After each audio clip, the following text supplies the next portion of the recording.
Mais um episódio do nosso canal do YouTube, Tarciso Manso Convida.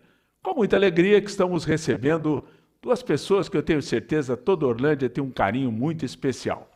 Eles são diáconos da Igreja Católica. Daqui a pouco nós vamos explicar para você no que consiste essa atividade tão importante dentro do segmento da Igreja Católica. Estamos vendo aqui o querido amigo Messias e o nosso querido Chico, né? Que a gente conhece também de longa data. E ambos vão participar conosco explicando direitinho.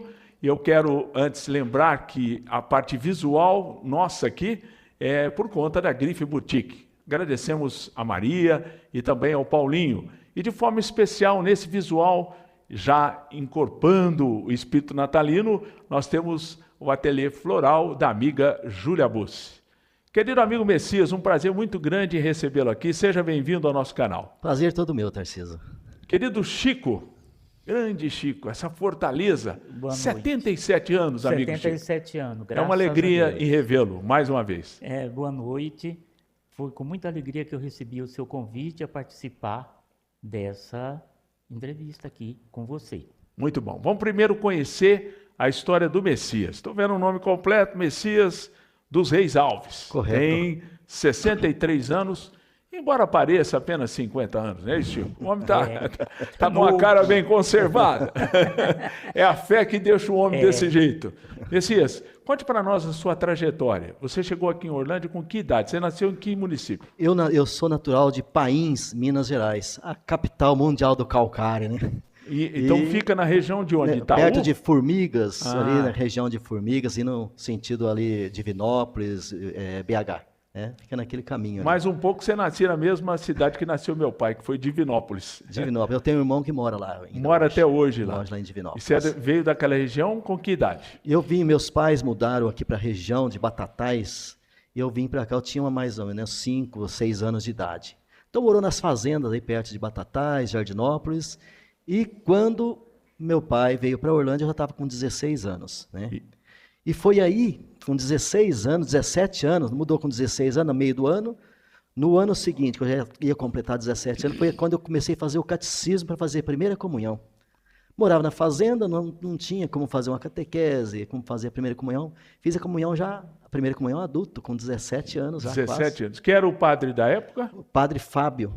Fábio Girolano.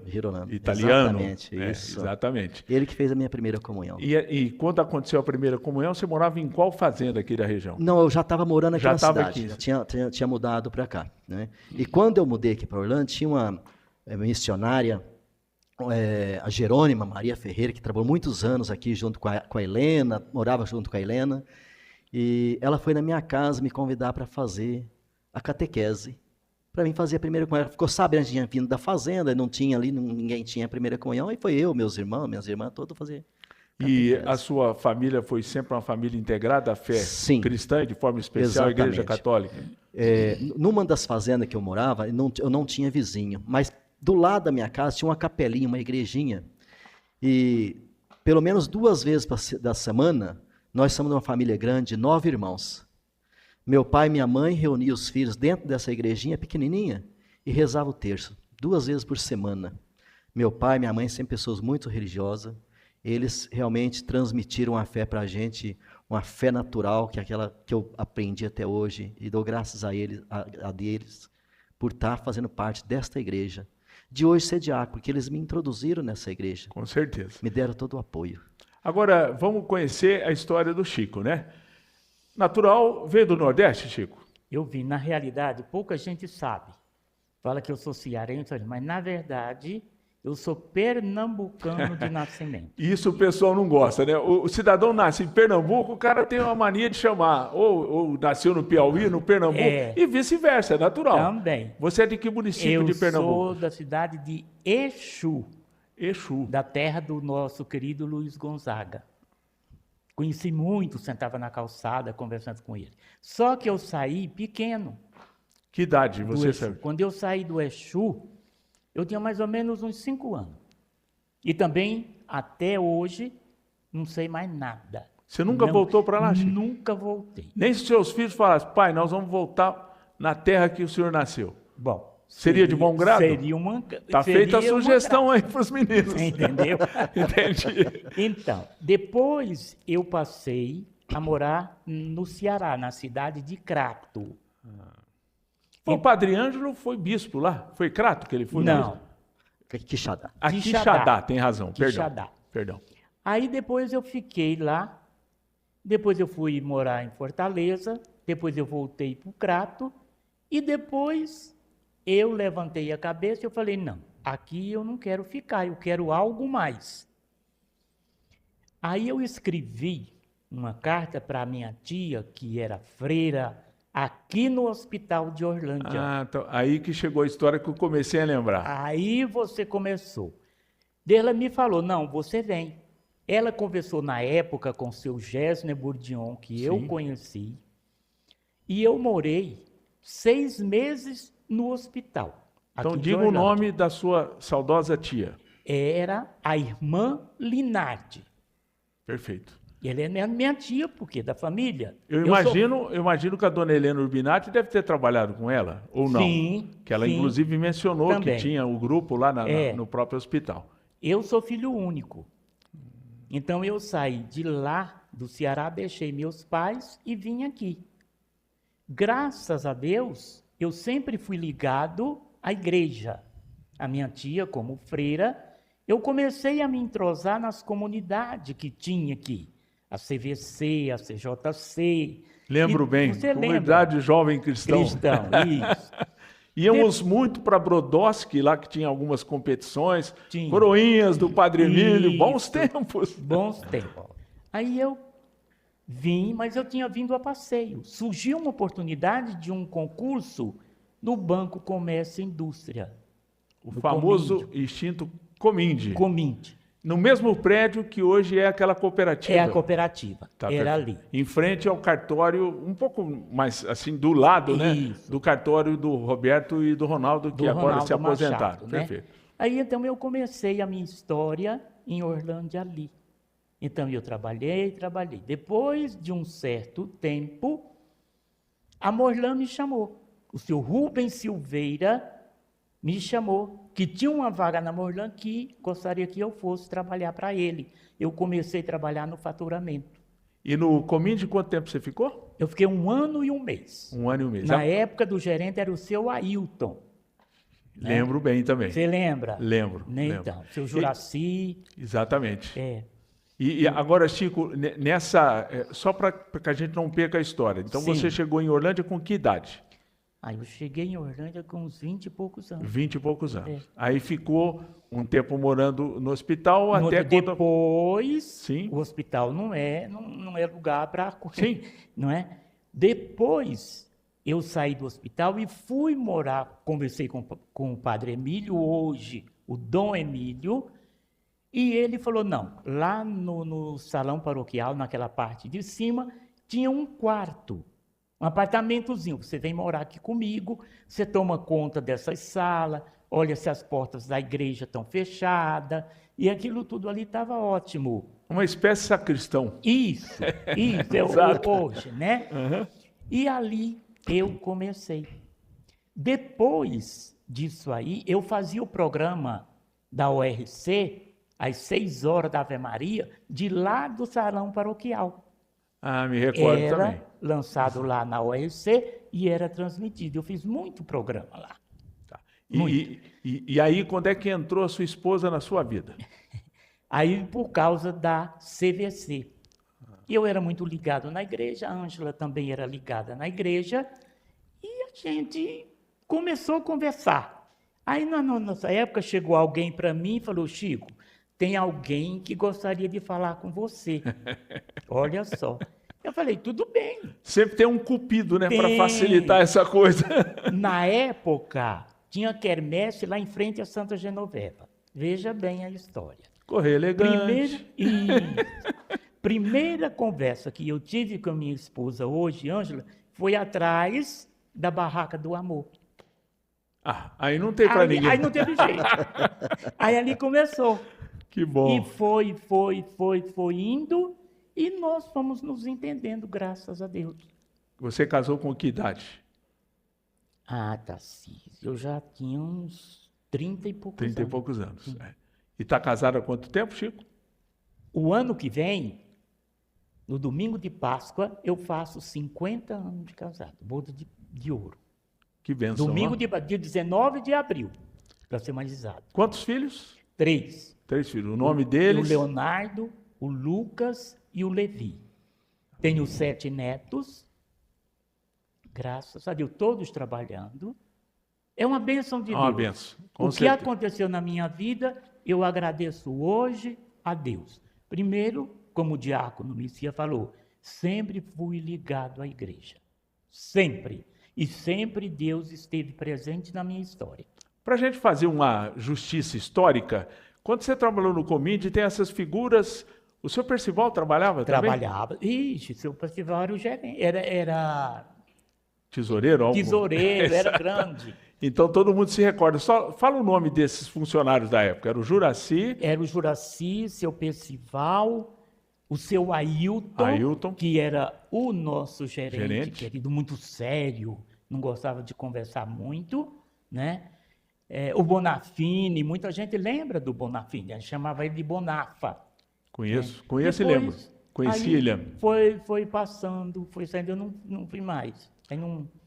Agora, Messias, antes da gente começar, propriamente dito, na responsabilidade de um diácono, para fechar o seu circuito, né, em termos de história, quando é que você conheceu a sua esposa e quanto tempo vocês estão casados? Olha, nós estamos casados, agora é dia 1º de dezembro, faz 40 anos. 40 anos. 40 anos. Tem 2 filhos, né, e 2 netos. E a minha esposa, eu conheci ela dentro da igreja. No começo dos anos 80, começou umas catequeses para adulto do caminho neocatecumenal na paróquia Cristo Rei. Né? E eu já estava paquerando ela, mas não conhecia ela. E eu vi ela entrando lá para fazer essas catequeses, eu falei, lá que eu vou. Né? E ali ficamos, conhecemos e namoramos, depois casamos. Eu casei com 23 anos de idade. Tá. Sob o ponto de vista profissional, a sua trajetória em empresas que você trabalhou em Orlândia? Eu trabalhei no Arcanjo, indústria de camas, né, no Arcanjo. Depois trabalhei de servente pedreiro com o José Roberto, que é cunhado do Cavatão, do Irineu Cavatão. Depois entrei na Comove, né, com 17 anos, mas eu não tinha completado 18 anos, faltavam uns dias para 18 anos quando entrei na Comove.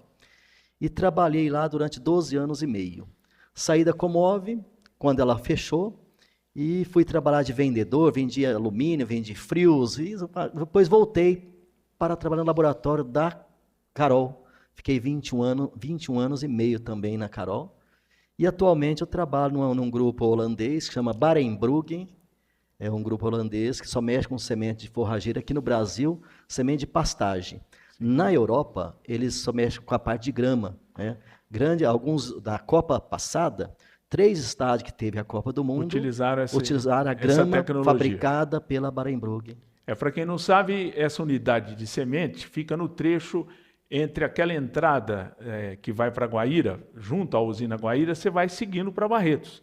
Antes da usina Mandu, fica do lado esquerdo de quem vai em direção a Barretos. Exatamente. Né? 7 quilômetros depois do trevo da usina Guaíra. Você viaja todo dia? Todos os dias. Bate e volta, como diz o outro. Bate e volta todos os dias. Então tá. Saio de casa às 7 horas da manhã, chego às 7 horas da noite. Todo esse aspecto histórico a gente fez questão de trazer, porque são 2 figuras queridas e conhecidas. E um detalhe, né? O Chico, ele atua como diácono na paróquia São José. Nós temos 2 paróquias em Orlândia. Foi desde o ano 2000, né, que nós tivemos a divisão. Isso, eu estou ainda bom de memória, viu, Chico? Tá. Então nós temos a paróquia São José, que foi a primeira, e temos, a partir do Córrego dos Palmitos, a paróquia de Cristo Rei. O Messias atua na Cristo Rei e o Chico atua lá na igreja de São José. Fizemos todas essas considerações, porque a figura do diácono tem uma diferença básica. O diácono casa, ele tem uma atividade, uma vida própria, como tem, por exemplo, a missionária, que não obrigatoriamente é uma freira. Trouxemos no episódio recente aqui a Helena Urbinati, que é um exemplo de uma missionária, né? Só que lá tem alguns votos que é diferente do diácono. Então, e para me preparar para entrevistar 2 pessoas que são do segmento, naturalmente é um costume meu fazer pesquisas e me encontrei muito no site da Diocese ou da Arquidiocese de Belo Horizonte, que tem lá uma explicação muito interessante. Então, eu gostaria, nesse aspecto, de perguntar, Messias, qual é a diferença de quem é um diácono, né, com uma pessoa que é simplesmente só um fiel da igreja? Explique para mim. O diácono, ele recebe tem que fazer todo um estudo. Eu fiz 6 anos de estudo. E depois inclusive teologia? Teologia. Tem que fazer teologia. Senão você não vai conhecer a história da igreja. Tem que conhecer, né? E depois o diácono, ele recebe a imposição das mãos do bispo, né, para exercer o trabalho, exercer algumas funções, inclusive de sacramento, que a gente tem o mútuo de fazer o sacramento do matrimônio, o sacramento do batismo, celebração da palavra, com distribuição da Eucaristia. Nós só não podemos consagrar. Né? O que seria não poder consagrar? Porque o padre recebe a unção das mãos, é onde ele impõe as mãos sobre a hóstia ali e o corpo de Cristo, onde faz a transubstanciação. E o diácono não tem essa unção das mãos. Ele tem só a imposição das mãos para exercer esse sacramento que eu te falei, que é do batismo e do matrimônio.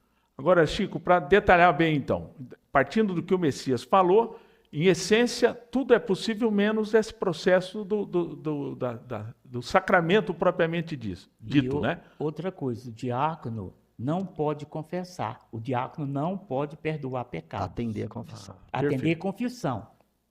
Muita gente vem pedir algum conselho, alguma coisa, mas tem casos que a gente encaminha para o pároco, para o vigário, porque o diácono não pode perdoar pecado. O padre perdoa, em nome de Jesus, o padre perdoa pecado, o diácono não. Tá. Em termos de vestimenta, quando a gente vai numa missa, eu tenho o bom costume de missa dominical, compareço, não sou dos grupos mais de estudos profundos, mas eu percebo que quando há um diácono, tem uma vestimenta praticamente igual ao do padre. Qual é a diferença entre uma vestimenta e outra, Chico? Nós temos o diácono, tem a estola, que você já fez percebido, aquela estola atravessada, e também tem o que nós chamamos de dalmática. A dalmática, para o diácono, é como se fosse um avental. É o serviço. Que a parte é o símbolo disso, é uma simbologia. É o paramento, como nós falamos assim, do diácono. É a dalmática, nas cores litúrgicas. Esse é um detalhe interessante. Então, visualmente há essa diferença, talvez imperceptível para a maioria, mas há essa explicação nesse caso. Sim. A cor, por exemplo, a gente vê o padre por vezes numa cor verde, por outro diferente. Qual é a razão da diferenciação da cor da vestimenta, por exemplo, do padre e também do diácono? Aí vai entrar os tempos litúrgicos da igreja. Nós estamos no tempo comum. O tempo comum, paramento verde. Perfeito. O tempo do advento, que nós estamos já na iminência, dia 1º de dezembro, nós começamos o nosso advento. É paramento roxo. As festas, solenidades, paramento branco. Quando envolve o crisma, alguma celebração de um mártir, paramento vermelho. Isso são as cores litúrgicas. Antigamente, se usava o preto. Em que ocasião? No momento fúnebre. Hoje não, a igreja aboliu, fica o roxo, que é o sentido de acolher, de meditação, de você olhar para você, de você pensar, de você olhar a tua vida como está naquele momento litúrgico, que é o advento e a quaresma. Agora, Messias, na pesquisa que eu fiz, eu pude perceber que a figura do diácono sempre existiu na igreja através dos apóstolos. Sim. E aí houve um período de transição e, na verdade, o conceito deu uma rejuvenescida ou ficou muito claro a partir do Concílio Vaticano II, que foi de 62 a 65, não é isso? Correto. Está correta essa pesquisa que eu fiz? Sim. Explique para nós a figura do surgimento do diácono e a missão que o Concílio Vaticano II acabou dando a ele. Olha, a figura do diácono surgiu logo na igreja primitiva, logo após a paixão, morte e ressurreição de Jesus, onde os apóstolos exerciam essa função de atender as pessoas. Mas naquela época só tinha 12 apóstolos, né? Então eram muitas pessoas que eles tinham que atender e eles viram que eles não davam conta, né, de socorrer todas as pessoas. Então os apóstolos se reuniram, rezaram e instituíram o ministério diaconal. Foram 7 diáconos, né, que eles instituíram depois da reunião, pessoas dignas da comunidade, eles pesquisaram muito na época, tinha pessoas de boa reputação, né, pessoas que seguiam realmente o segmento de Cristo. Então, eles ordenaram esses 7 homens no início para o serviço, que o Chico falou que a gente usa a dalmática, né? A dalmática é um tipo de um avental, para atender os órfãos e as viúvas, que os apóstolos não davam conta de atender. Eles tinham que fazer as celebrações, outra função, e eles não davam conta de atender. Então, instituiu o ministério do diácono, na época, exatamente para isso. E depois do século V, aqui praticamente foi deixado de lado como foi ordenando padres, e ficou muitos anos, muitos séculos sem ter o diácono, né? Embora eu acho que no Oriente ainda tinha alguns diáconos. Sim, perfeito. E depois do Concílio Vaticano II, a igreja viu que era necessário voltar o diaconato, porque a igreja, os padres sozinhos cresceu muito e não dava conta de atender todos. Então, resolveu voltar esse ministério diaconal para que os diáconos façam esse serviço de atendimento às pastorais sociais, às pessoas que necessitam e assim por diante. Agora, eu acabei de falar do Concílio Vaticano II, um movimento importante na história da igreja. Eu sou leigo, mas a visão que eu tenho, e você que está me vendo, não sei se pensa, e é da fé católica, que deu uma rejuvenescida, no bom sentido, para a igreja, né? Do tempo do padre que fazia a missa em latim de costas para a gente, aquilo mudou, né? Uma participação mais intensa. Chico, a bordo dos seus 77 anos, uma pessoa criada dentro da fé cristã, o Concílio Vaticano II fez um bem para a Igreja Católica, você não acha? Foi ótimo. Foi o Espírito Santo que desceu na Igreja de Jesus Cristo. Foi um sopro novo. Ainda hoje tem coisas para ser abordado do Vaticano II. Não foi concluído tudo ainda. Tem coisas para ser estudado, para ser renovado. Veja bem, no Vaticano II criou uma polêmica séria na igreja. Você deve lembrar muito bem. Antigamente na igreja tinha santo para todos os lados, as imagens, né? Uhum. E todo mundo, nossa, quando o Concílio Vaticano II mandou recolher as imagens, por quê? Não é que a igreja deixou os santos de lado, perdeu o seu valor, não, eles têm o seu valor. Porque na igreja ainda hoje, Tarcísio, a gente observa, muita gente vai à igreja, vai nos santos que tem e deixa o principal, que é Jesus, lá no sacrário. É a primeira visita que quando se entra na igreja deve se fazer, e é no sacrário, é Jesus. Muitas vezes é o último. Então o Vaticano agora está começando a mudar as coisas. Mas o Vaticano foi muito importante e é importante na igreja. Agora, já que falamos da figura do diácono, quantos diáconos nós temos hoje em Orlândia, Messias? 3 diáconos. 3. Aqui na paróquia São José, 2 diáconos, o diácono Francisco e o diácono Walter. Né? E lá na Cristo Rei, por enquanto, está só eu como diácono, colaborando lá nos trabalhos da igreja. Agora, quais são os requisitos para que a pessoa possa ser considerada habilitada para o desempenho tão importante, né, da figura do diácono? O que precisa ter? Idade, a questão do casamento, aceitação da esposa, porque há uma diferença entre o diácono e o padre, porque o diácono são todos casados, né? Sim. Estamos vendo o caso aqui dos dois. É importante você explicar para nós, tanto você como o Chico, né, fazendo um bate-bola, dos requisitos que estão estabelecidos pela igreja para que a pessoa possa ser aceita como diácono? Olha, o diácono tem que, para ele ser aceito como diácono, a princípio, tem que ser uma pessoa que tenha um caráter irreparável, um caráter digno, pessoa que não entra fazendo alguma coisa que serve de escândalo para a igreja. E eu jamais seria diácono se um dia, o dia que foi lá que eu estava estudando, se a minha esposa falasse, ó, eu não gostaria que meu marido fosse diácono, eu não seria diácono. Precisa do sim aceitação dela. O sim dela e toda a minha caminhada dentro da igreja foi muito bem investigada pela diocese. Não sei quem investigou, que a gente não sabe. Teve pessoas que veio lá de Franca para acompanhar os meus passos aqui na paróquia, né? E eu sei que tinha, mas a gente não sabe quem é, né? E depois essa pessoa certamente escreve um relatório para o bispo e fala, olha, realmente essa pessoa tem um caráter digno, uma pessoa muito respeitada pelas pessoas, é uma pessoa onde ela está, todos gostam de ouvir, todos gostam de conversar, né? É isso aí. A questão de idade, Chico, há uma limitação, um mínimo de idade? Como é que funciona isso? Porque você sabe que pode entrar para a escola diaconal os solteiros de 25 anos.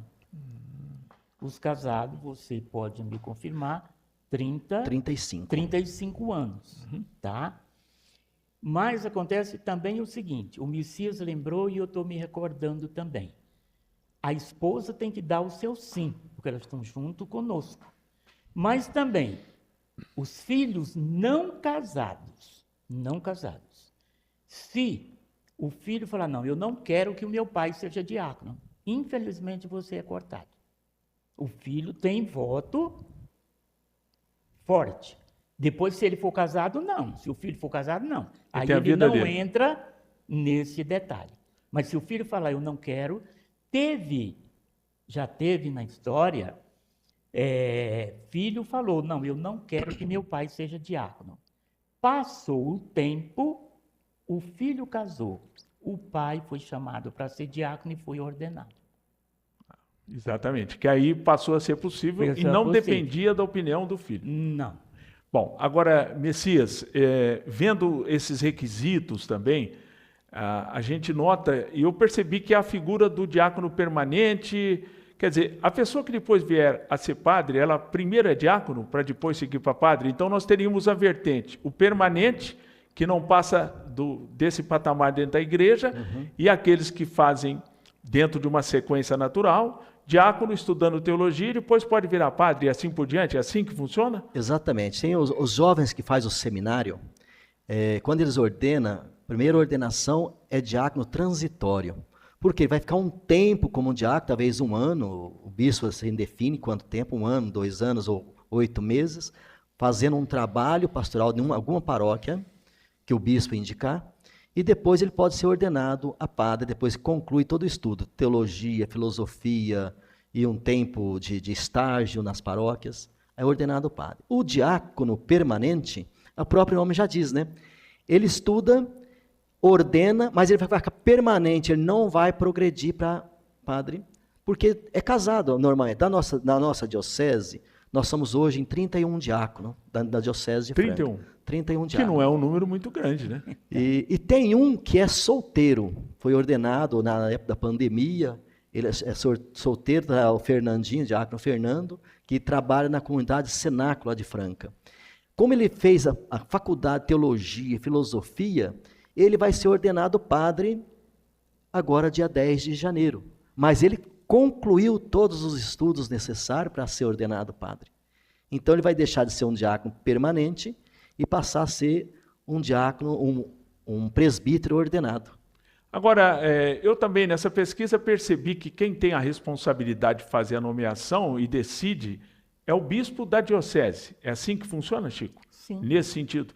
Mesmo porque se a diocese é que faz um levantamento da vida pessoal, natural, né, que aquele que comanda a diocese, que é o bispo, que terá a missão de fazer a nomeação. É desse jeito? É, dessa maneira. Para você ver como que, só lembrando, nós, diácono, somos 31. Você tem a idade ainda, não chegou na idade da renúncia. Se a sua esposa falecer, você continua sendo diácono. Se você adquirir uma companheira, cessa o diaconato. Aí você não é mais diácono. Enquanto você está junto com a sua esposa, você é diácono permanente. A esposa falece, tudo bem, você continua. Você arrumou uma companheira e vai casar, você cessa o diaconato. Você não se deixa de ser diácono permanente. Agora, pelo que vocês leem, acompanham, a tendência é que a figura do diácono seja cada vez mais fortalecido, né? Sim. Porque aparentemente, pelo que eu noto, é uma figura que existe como... Quantos diáconos aqui na Diocese de Franca? 31. Quantos padres nós temos na Diocese de Franca? Acho que 70. 70. Então, 70 e poucos padres. a cada 2 padres, um diácono, fazendo uma regra simplista aqui. E isso ajuda principalmente no processo de evangelização, né? Sim. Que eu percebo, por exemplo, que temos um número de missas aqui na paróquia, quem é católico, e mesmo quem não seja, até como curiosidade, a gente percebe que tem um número significativo de unidades, inclusive capelas que estão estabelecidas. Vamos até pedir ajuda. Na paróquia de São José, quais são as capelas que nós temos? Locais onde podem ser realizadas missas. Nós temos a capela matriz, nós temos a igreja matriz, São José. Depois nós temos a capela Santa Luzia, lá embaixo no Anel Viário. Avenida 10. Certo. Depois nós temos na gruta a capela São João. Subindo para a Cidade Alta, nós temos lá no fundo São Francisco de Assis. Fica do lado do conjunto São Francisco. São Francisco. Subindo, nós temos a Nossa Senhora Aparecida. Logo na entrada da rua 26. Logo ali, na 26. Aqui, subindo na Avenida do Café. Antiga Avenida do Café, hoje Anel Viário. Anel Viário, você passa, é a Mãe Rainha. Tá. Agora, Messias, do Coque dos Palmitos em direção à parte leste, quais são os locais em que são realizadas as missas hoje na paróquia de Cristo Rei? A paróquia Cristo Rei, e nós temos a capela São Vicente de Paulo, do lado do asilo, né, ali. Temos a capela Santa Rita, em prédio definido, né? E nós temos mais 2 comunidades que a gente celebra. A igreja alugou uma casa, fez uma varanda no fundo nas 2 casas, que é a igreja, que lá para essa comunidade, ali é a igreja. Tem a Santa Zita, logo do lado de cima da Escola Maria Aparecida, na Avenida M, que celebra todos os domingos, e de quinta-feira aos domingos tem a celebração lá. E lá na Santa Terezinha, no Parise, tem uma outra casa que a igreja aluga, a comunidade ajuda a pagar o aluguel, para que a gente reúna lá e possa celebrar também as missas. Pode falar, Chico. Eu esqueci de falar. No centro, nós temos a Santa Genoveva, na praça. E também nós temos, lá na gruta, nós temos a Javenice São Padre Pio. É uma comunidade que se reúne, celebra, tem adoração do Santíssimo também. Agora, se a gente fizer, eu peço o seu testemunho, até porque você começou a atividade praticamente nos anos 60, 70 e vem tocando a sua vida como diácono. Eu entendo que a Igreja Católica deu uma aproximação maior com o fiel, né? Aliás, até alertada, eu imagino, fazendo aqui um comentário jornalístico, com o crescimento das igrejas evangélicas. A gente sente que a Igreja Católica, sem dúvida, hoje vive um momento muito interessante em termos de crescimento efetivo. Estaria equivocado, Chico? Sim, não. Cresce a cada dia mais.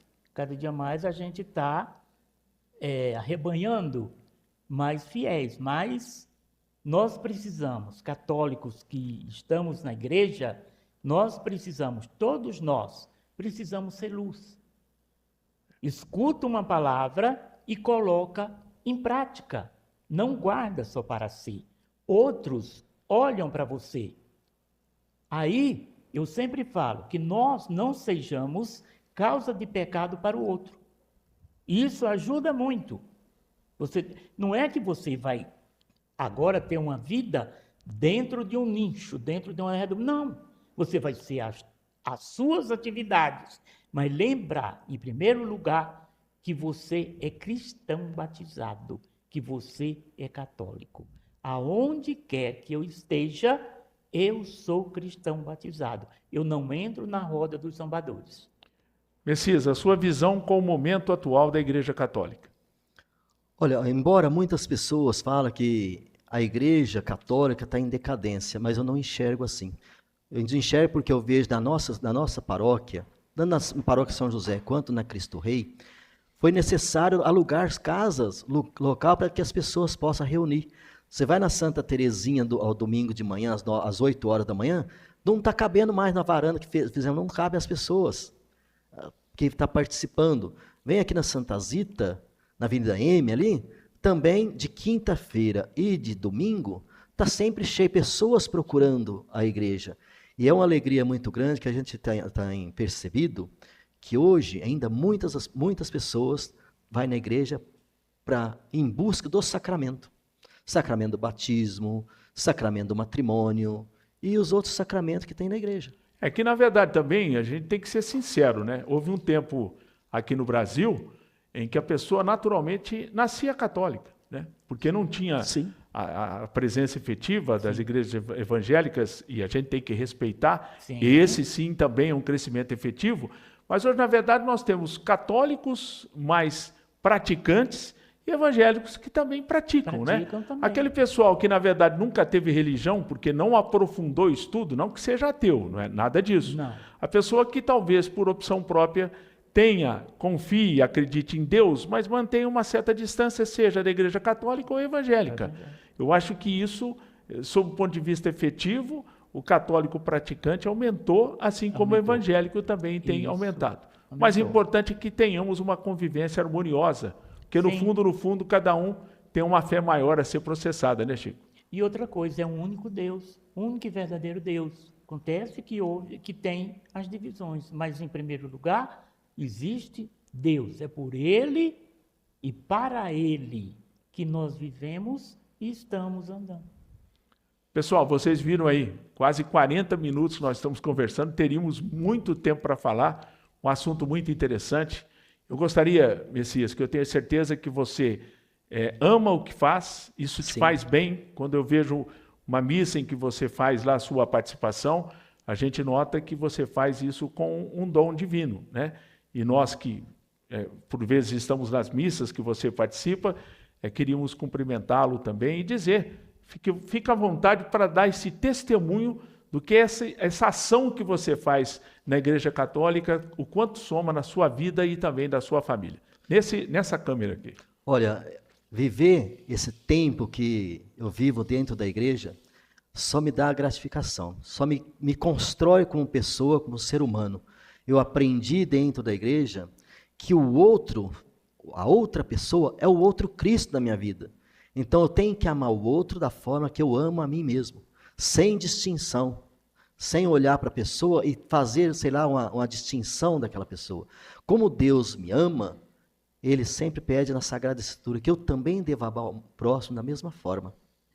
Senhor Francisco Gonçalves da Silva, querido Chico, fica à vontade. Olha, Tarcísio, eu me sinto muito feliz e amado por Deus. Principalmente depois que Ele me chamou a ser diácono. É como o diácono Messias falou, amar o próximo, amar aquele que te fere, que te bate.